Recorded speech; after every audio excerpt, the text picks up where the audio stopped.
Hi, my name is Shannon Salupo. I'm the studio floor manager here at TRG Multimedia, and I am going to answer questions from a hat. Ooh. Would you rather date a person who picks their nose or eats the apple core? Well, I'd rather date a person that picks their nose because the apple core will kill you. Who is the first person you considered an enemy? Craig, what do you do at TRG? So I am the studio floor manager, so I oversee a team of 25 plus, very creative team. Everyone from set designers to construction design, photographers. Essentially, I ensure I advocate for them, make sure what their needs are, that they're met. Also advocating for the leadership team at the same time, so making sure that processes are being followed, ensure cleanliness in the studio, organization, basically making sure that everything's running smoothly. What's one thing you'd be okay with being really bad at? Piano?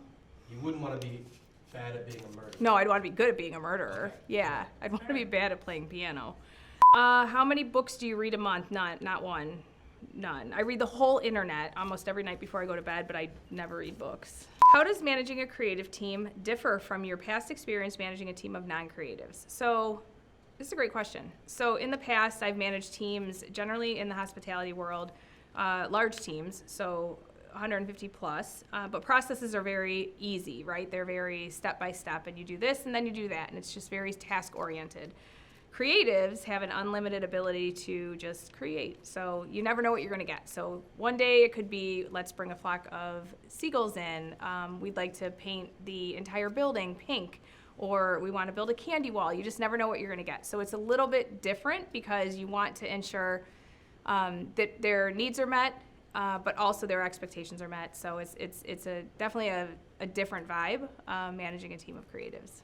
What year did World War II start? Nope, I graduated college. No tests here. Give us your best Irish accent. Help? Can I phone a friend?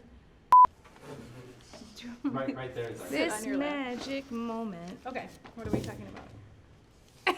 Add a girl. I don't know if I like it. That's fine. Oh, give us your best Irish accent. That's what we called you in for.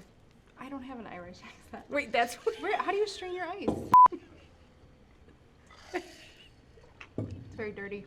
You're getting a message from AOL. What year were you? Why do you still have AOL? AOL? I have a hard time letting go. Do you still use Instant Messenger? How do you think I found my husband?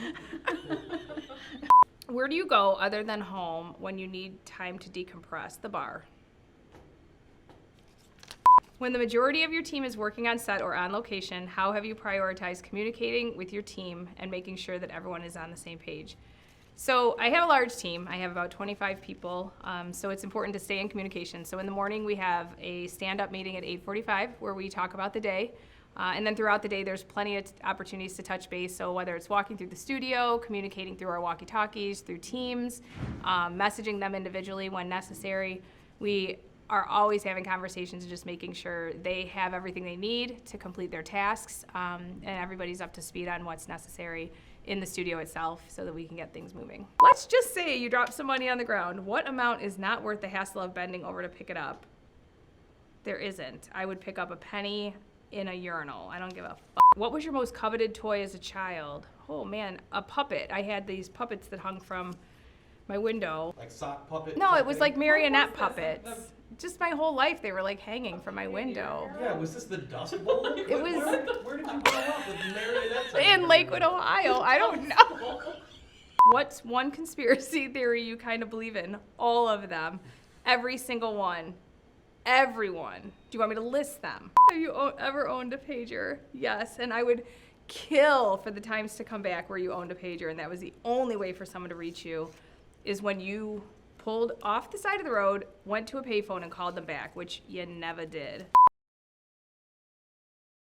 You need Jesus. Did you see I need spin? And Jesus. Oh my God. Just kidding.